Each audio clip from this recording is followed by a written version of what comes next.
What's up, guys? Welcome to the Social Media Entrepreneurs Podcast, teaching you how to become a full-time entrepreneur by leveraging modern-day social media strategies. I'm your host, Derek Videll, and today I'm joined by Hala Taha for the second time. It's actually been about 2 years since the last time she's come on, and I've kept up with her journey, and she has come a long way. So we're going to catch up on everything she's been doing since then, talk about LinkedIn a lot today as well, because that is her main platform that she's really stuck out on, and what her company helps other people with the most. So going to get all the secrets about LinkedIn. If you even need to be on there, we're going to answer that too. So yeah, Hala, before we get into the LinkedIn stuff, give me just a snapshot of your life from the last 2 years since the last time we talked to you. Wow, I can't believe that I haven't been on the show for 2 years. It feels like just yesterday. No wonder you were asking me, like, what are your downloads like? Because it's like changed so much. So in the last 2 years, I have launched Yap Media, which is a social media agency. I probably had it last time I came on. That's really grown. I'm managing most of the LinkedIn influencers. We're an award-winning social media agency. The other new thing is I launched a podcast network. So I represent about 12 out of the 20 top business shows and self-improvement shows. And I help grow and monetize those shows. It's really what I'm focused on business-wise, aside from my own podcast. Agency work is really not a thankful business, and it's really talent-heavy, really cost-heavy. And the network for me is really a scalable opportunity. So I'm really bullish on it and really excited about my network. My podcast, I've fully monetized it, which is probably something new over the last 2 years. I really only figured out monetization maybe a year and a half ago, like concretely. And yeah, I'm also the LinkedIn queen. I launched a masterclass for LinkedIn, and I'm soon to be launching a podcast course. So I launched a new part of my business called Yap Academy, which is essentially the educational arm of my business. Last time you were the podcast princess, or the LinkedIn podcasting princess. Did you say that you're queen now? So I'm the podcast princess, and I'm the LinkedIn queen. But the podcast princess was a name given to me by Podcast Magazine when I got on the cover. The LinkedIn queen, I've given myself, to be transparent. Okay, got it. Podcasting princess has a nice ring to it, so I can see why it's not podcast queen. But all right, so the podcast network, what does that actually mean? Does that mean that you have a podcast agency where you are editing people's shows and putting the intro and outro music, writing the description, doing stuff like that, or is it bigger than that? Totally bigger than that. So production piece I've been doing for many years. The podcast network is new. And essentially what I do is I help other podcasts get sponsorships. So I'm doing things like getting them mid-roll host read ads, setting up their programmatic ads, getting them social media sponsorships, branded podcast sponsorships. And I basically help podcasters monetize their shows. And Derek, we should definitely talk. I feel like I can help you monetize some of your shows, because a lot of my shows are pretty similar to yours. Yeah, definitely. Yeah, we were talking about some hacks before the show too that we can't even have on here, but that's why you got to get in networks like this, because there's always some things that you really got to be part of these networks or these masterminds to really leverage these bigger connections. And Hala's done a really great job at having some famous celebrities on her show. Matthew McConaughey had just come on her show the last time. And I saw you had Alex Hormozy on, Grant Cardone, a lot of big names. What are you doing to get some of these people on your show, apart from just simply asking them to be on your show? So I think a big part of it, honestly, is I've grown my show significantly where I have the social proof, and basically they see their friends going on the show, and it's like a no-brainer. They go to my podcast, they see their friends on it, and they think, of course I'm going to go on the show. I'm also ranking really high on Apple. Unfortunately, even though I was a #1 podcaster across all apps previously, really, like, people who aren't familiar with podcasts are really looking at Apple. So you've got to make sure that you're ranking on Apple, focusing on growing your Apple so that you can get that sort of clout, because it's really important. I also really go hard on getting reviews for my podcast. So I have over almost 3,000 written reviews for my podcasts. And my team really goes one-on-one hand combat in the DMs, trying to get people who tell me they love my podcast to actually go write a review on Apple to increase my social proof. Because there's only a few different indicators of a podcast having a following. The reviews help with social proof for people actually listening to the show, but also for guests to feel confident to come on my show and they'll have a good experience. And you said your team is in the DMs getting these reviews for you. Is this on LinkedIn or Instagram, both? It's both. So basically, as protocol, what we do a few different tactics. So this is, anybody can use this, no matter if you're a podcaster or not. We basically put micro content on LinkedIn and Instagram. There'll be like short clips of the videos. We also do live stream replays of all of our full episodes, both on LinkedIn and now Instagram. And essentially what we do is anybody who likes and comments on either those micro content videos for the podcast or the live stream replays, we then DM them a link to listen to the full episode. Most people are either listening to a short clip because it's a micro content piece, or 10 to 15 minutes of the live stream. Hey, I noticed you checked out our live stream, or noticed you engaged on our micro content post.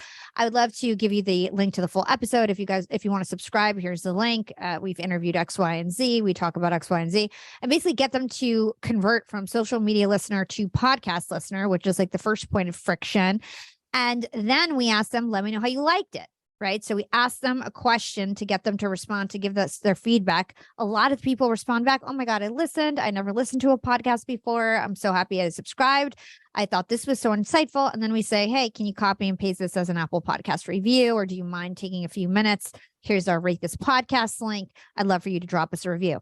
So you can basically do this no matter what business you have, provide some sort of educational piece of content that's going to be engaging. Anybody who likes and comments, they're basically saying, hey, you have permission to engage me. You can DM them any sort of free value, and then follow up with asking for feedback, and then follow up again with what you really want, which for me is the review, right? So yeah, that's how I do it in a nutshell.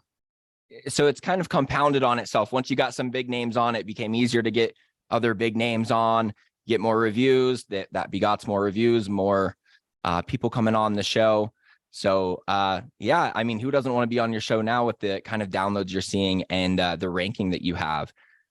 Yeah, So, it's consistency and hard work, honestly, Derek. So nice. it's like, I'm one of the top female podcasters. I also target a slightly different demographic than everyone else. I'm a female host, so they probably want to support me for that. I'm a minority. There's probably a lot of reasons why, for some reason people say yes. And what's even cooler now is like Tony Robbins asked to come on my show. Grant Cardone asked to come on my show. So now these huge celebrities that I used to have to like email 11 times, hit them up on LinkedIn, hit them up on Instagram, find their PR agent. Now these people are coming to me, and it's just consistency and hard work. Like I've established myself as a top podcaster at this point. It's consistency and hard work, but I will say your execution is really great. And I remember our interview from last time, you came out with your first podcast episode, and then someone reached out to you from that then became one of the main people in your business. I don't know if they're still working for you. Yes, they are. And I was like, that does not happen, Hala, just so you know, that you come out with one episode and then your perfect assistant reaches out to you. Yeah, I mean, to your point, I think that my whole journey was fairly unusual for a podcaster, but I think it also because I'm sort of a fairly unusual person. And so I feel like I put out this podcast 5 years ago. Derek's alluding to the fact that I had 20 volunteers when I was working full-time in corporate at HP and Disney Streaming Services. At one point, I had 20 volunteers. They were all fans from the show that reached out to me on LinkedIn, essentially, who wanted to learn from me. I put them on a Slack channel, and I essentially had 20 people working for free for me for 2 years. And then I converted that team into my agency, what is now Yap Media. And a lot of those people are my business partners. They have equity, they're team leaders, and they help me run this business. And it's really been an incredible journey, but I think that, to your point, it's a little bit unusual.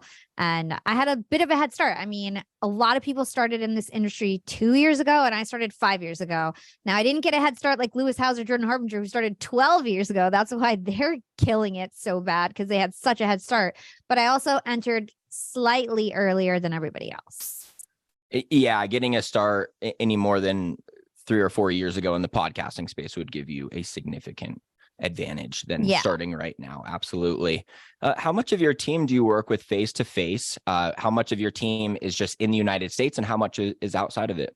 Yeah. So I have about 50-ish people on my team now. I have about 15 people in the Philippines. My whole creative team is in the Philippines. I have my ad ops for my network in India. I have about 5 people in India, and then everybody else is in the US, spread out all over. We are a remote company. We've been a remote company since It was just a volunteer group on Slack. And so our office is literally Slack. I have a few team members that live in the New York area. My executive team, we fly out all the time to see each other and collaborate. But primarily it's all remote and all over. So no matter where you live, you could potentially work at Yap Media. We're very flexible in terms of our work. So if I asked you, what does an average day in the life of Hala Taha look like? Is that even an answerable question, or is it changing all the time? Are you working from home a lot? Are you spending a lot of time alone? How much are you on calls, and what does it really look like? Yeah, I love that question. So really, I batch out my week. So 2 days a week are content days. So today, for example, since we're on this podcast, was a content day. So all day, I interviewed Stephen Kotler for the third time. He's like the godfather of flow. All day from when I woke up, I was studying for my interview. My interviews are usually at 12 or 1, and I do my Young and Profiting interview. And then I did a LinkedIn Live, and I promoted my masterclass, gave a free teaser, which we'll talk about in a bit in terms of my LinkedIn masterclass. I did that on LinkedIn Live and IG Live. And now I'm talking to you. That's literally all I did today. Studied for my interview, had my interview, and then guest appearances. And I canceled one of my guest appearances because I just felt overwhelmed. I didn't cancel on you, Derek. And so, Nice. so that's what I did today. And then my day on Thursday is very similar. It's like my interview that I'm studying all day for my interview. I used to study 10, 20 hours a week. Now I have a research team, and I really just have 4 or 5 hours to study for every interview, no matter. It's honestly crazy. I think about like the fact that like I had Grant Cardone on and Alex Ramosi and Tony Robbins coming on. I don't have time anymore to study more than 5 hours. So it's like I have to be the best I can be and give it all my focus. And I just have 5 hours basically to study for these guests because I've got so much else going on. And sometimes I look back at like young Hala and how much she studied for like her first guests. And I'm like, Jesus, like if she knew now that like you were going to have Tony Robbins on and have 5 hours to study for him, like what would she think about that? So I always try to figure out like how I can make sure I still have the best interviews possible. And so my team does a lot of the grunt work in terms of the research. And then I really just like finalize everything, try to absorb as much as I can. And so Tuesdays and Thursdays are content days.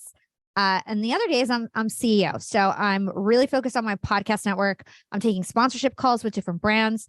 I'm taking agency calls with all the different DSPs and podcast ad agencies, trying to book deals for my entire network. I represent not just my show, but 20 other shows.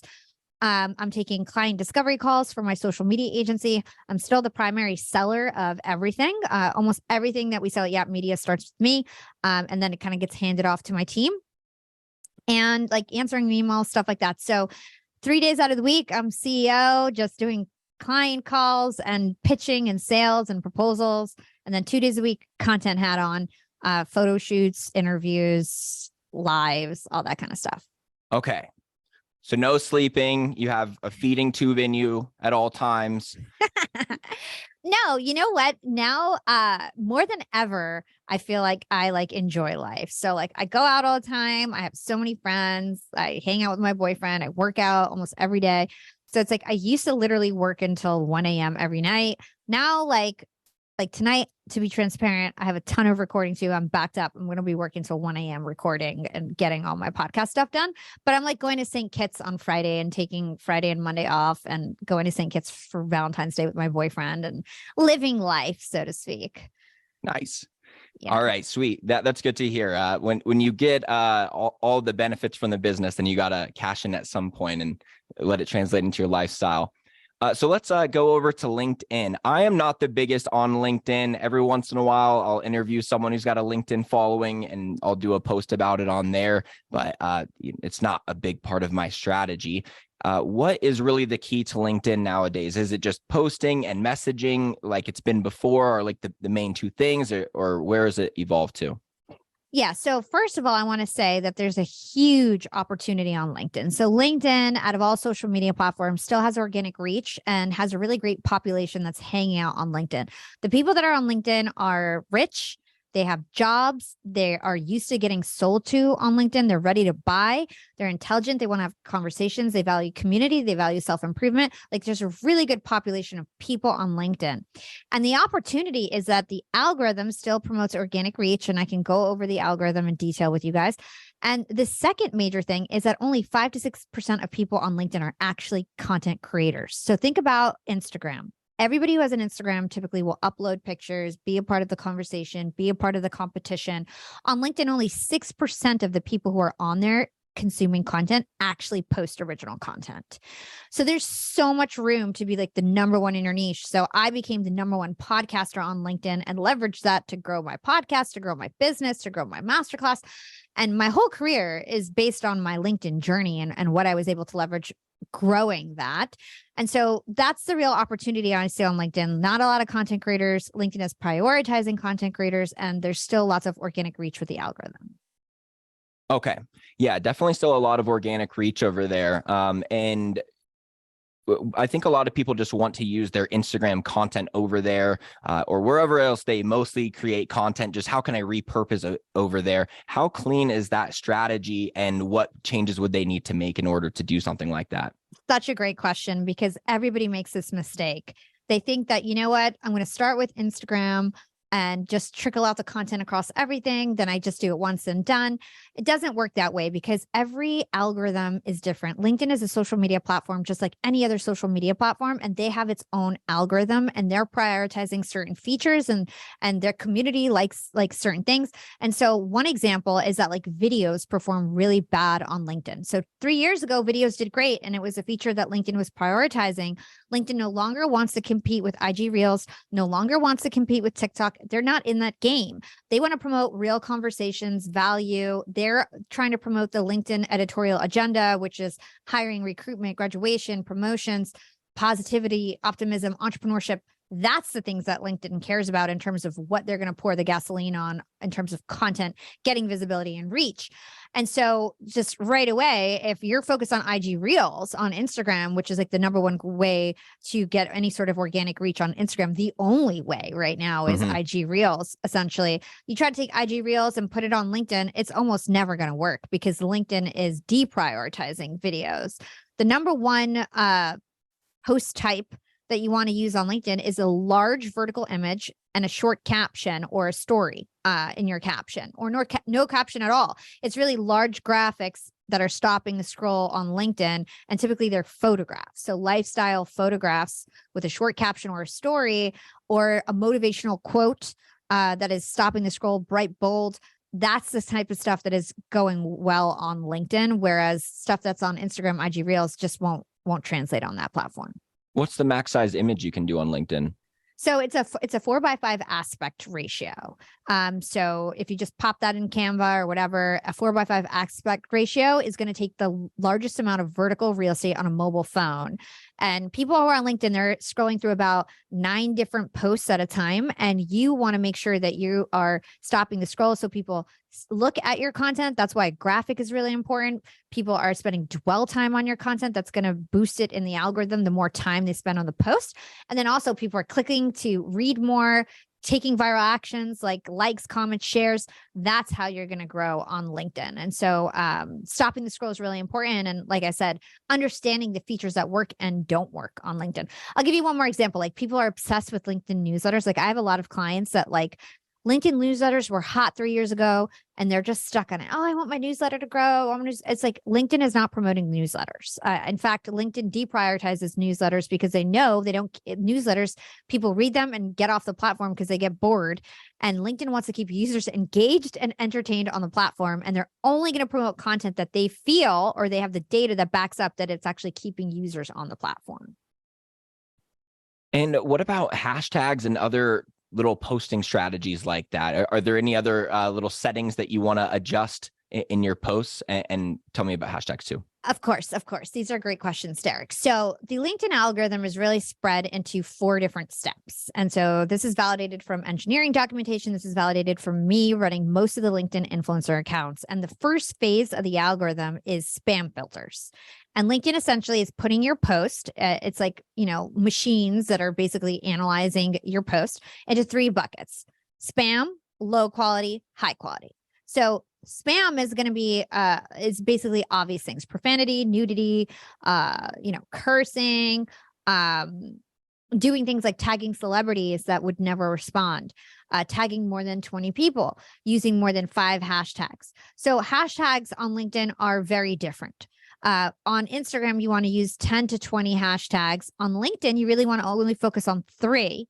And you typically want to put them at the bottom of your post because they essentially turn into hyperlinks that people can click off, and you really want people to read until your call to action. So hashtags on LinkedIn operate much differently than Instagram. So hashtags on LinkedIn, you should really only use 3 of them, whereas on Instagram, you may want to use 20 hashtags. On LinkedIn, hashtags can actually work against you if you don't know how to do them right. So for example, I always recommend 2 branded hashtags and 1 broad hashtag. On LinkedIn, people are basically following hashtags. And if you follow a hashtag, you will see that content at the top of your feed. And the thing is that if you use lots of different broad hashtags all the time and you're not consistent using the same one over and over again, people aren't going to recognize you in their feed, and then they're not going to engage. So what's going to happen is that you're going to increase your impressions and lower your engagement, and then your engagement rate is going to go down, and you're actually not going to be able to get traction on your posts. What's a better strategy is to have 2 branded hashtags that you want people to follow that you always use, and then 1 or 2 broad industry niche related hashtags that you use over and over and over again to dominate. So for example, I always just use 3 hashtags: YAP, Young and Profiting, podcast. And if I'm promoting my LinkedIn marketing agency, I might do like LinkedIn. You know what I mean? And that's it. That's all I'm doing. And I'm dominating the podcast category, and that's all I care about. And that's a win for me, right? If you are too messy with your hashtags on LinkedIn, it's going to totally work against you. So those are just some high level tips in terms of like how you can avoid the spam filter, and to your point, like the little things that matter. The other thing that I'll say, Derek, is on LinkedIn, it's even scanning for like unobvious things. Their machines are basically scanning for unobvious things. So for example, big chunky paragraphs are considered low quality posts because LinkedIn knows that on social media, people want to skim. Okay. And so that's why all the influencers that do well that you see, for the most part, they're using line by line text and they're breaking it apart. And it almost looks like poetry, right? It's just very concise, very short text. It's not big chunky paragraphs, because in mobile, 1 or 2 sentences looks like a big chunky paragraph. And so you need to make sure that you're really concise and you're not treating it like a college essay, and you're treating it like social media and being skimmable. Also, if you link out to an external third-party website, LinkedIn's going to deprioritize your post. So you can't link in the caption. You can only link in the comments, because again, the number 1 rule is social media sites want to keep their users engaged and entertained on their site. They don't want them to leave. So if you promote another site, they're going to make sure nobody sees your post. And what about for these e-commerce businesses that we're telling to get over there too, or just any business that has their logo as the front of their company rather than it built on a personal brand? Should they get over there and make a page for their business and post from there, or should they be building a personal brand from like their own name? Yeah, I would say the number 1 way to win on LinkedIn is to start a personal page. And so a lot of companies that do well have their CEO being the personal brand representing the company. And then they may have a company page that supports the personal branding page. But there's a lot of features that get unlocked on a personal page that feed the algorithm that company pages just simply don't have. So for example, with a company page, you are unable to DM someone on LinkedIn. And with a personal page, you're able to DM. And, something that I discovered is that when you DM someone or become a invite connection, for the first 2 weeks of that new connection, they're seeing your post at the top of your feed. So if you're unable to send out invites or DM people, you're losing that like little algorithm trick where new connections, people you DM, they're going to see your content at the top of their feed. So it's like, it's really harmful. And also, the number 1 way to sell on LinkedIn is in the DMs. So you typically want to use your feed to go viral, grow your community, grow your followers, establish your credibility, provide value, be as shareable as possible. That's what the feed is for. You can promote educational content that indirectly represents whatever you're trying to sell or provides some sort of free value to people who would be interested in what you want to sell. And then you should retarget them in the DMs, the strategy that I was telling you about before. Selling, click conversions, all that kind of stuff on LinkedIn really happens in the DMs, and you can't do that on a company page. How important is LinkedIn Sales Navigator to your LinkedIn messaging strategy? Not important at all. The only thing that I recommend for LinkedIn Sales Navigator, there's a few things. Number 1, It's really important to clean up your first connections on LinkedIn. You want to make sure that you don't have dead inactive connections. A lot of people go on LinkedIn, they log on, they never come back, like they get a job and then they never come back on, right? There's also a lot of people who don't engage on LinkedIn, and you really want people who take viral actions so you can go viral. So that's likes, comments, shares, and stuff like that. So you can use LinkedIn Navigator to see who has logged on in the last 30 days and been active on LinkedIn. And then you would want to remove anybody who has not been active in 30 days. So you can basically use LinkedIn Navigator as like a hack to filter out people who are inactive so you can remove them as a first connections and then increase your engagement rate over time. So that's number one. So I typically recommend like, hey, you need LinkedIn Navigator for like a month, clean up your followers, and then don't make the same mistakes again in terms of. And it's free for a month, right? I think it's $75 for the first month or something around that. It could, maybe there's some promotion where it's free for a month. Okay. I think, or it's like $75 and then you can cancel. The other thing is that there are certain search filters. The main one that's like unique for LinkedIn Sales Navigator is you can get annual company revenue. So if you really want to target companies that are making a certain amount of year or have a certain amount of employees, there's certain search filters that are available on LinkedIn Navigator that aren't available to the public. But in my masterclass, I basically teach you everything you need to know, and you don't need to pay for Sales Navigator, essentially. So tell me more about the masterclass. What's some of the main material covered in it? Yeah. So it's a 2-day class, and it's essentially 10 hours of work. I take what I've learned over 5 years growing my own influencer account. I have over 223,000 followers on LinkedIn now, and I manage most of the LinkedIn influencers. Some of my clients have over 1 million followers, and they go even more viral than me. And I basically took everything I learned in 5 years and what I trained my team and turned it into a 2-day workshop. And the reason why I sort of alluded to this earlier is that, like, I don't necessarily want to do my social media agency forever. I feel like it's really white glove. Not a lot of people can afford it. It's really talent heavy. It takes up a lot of my time. I want a more scalable thing. And the masterclass, I basically am taking on my learning so I can teach people to fish and I don't have to fish for them. Okay. And so now I'm basically pushing anybody who wants social media services. I'm like, maybe just send your team to my masterclass and I'll just teach you guys how to do it. Right. So essentially it's a 2-day course. We go over developing your personal brand. So at the end of the course, you walk away with a visual and voice identity. We go over personal branding in terms of your voice identity in a lot of detail because it's actually way more important than visual identity on LinkedIn. And so we're going over things and having exercises where we go over your values and you establish your values. We go over your audience. We go over your personality type, the impact you want to make, your delivery methods. And I basically walk you through how to develop a brand persona, a personal branding statement, a tagline, all that kind of stuff so you can have your voice identity established. Then we go into the psychology of design. And I started my career as a graphic designer, as a video editor. I've had literally every role in marketing, which is also probably why my podcast crushed because I was such a good marketer as well. Not the best podcast host in the world, but really good marketer. And so I teach everything I know about the psychology of design, especially related to LinkedIn, right? Talking about how, like, what you should know about your graphics, what you should know about your photographs, the rule of magic 7, and all these different like things that you need to know about design. And really, you just need to know 20% to get 100% of the results. So we go over the psychology of design. We go over copywriting. I teach you guys how to copyright, show all of my copywriting viral hacks, and go over that in detail.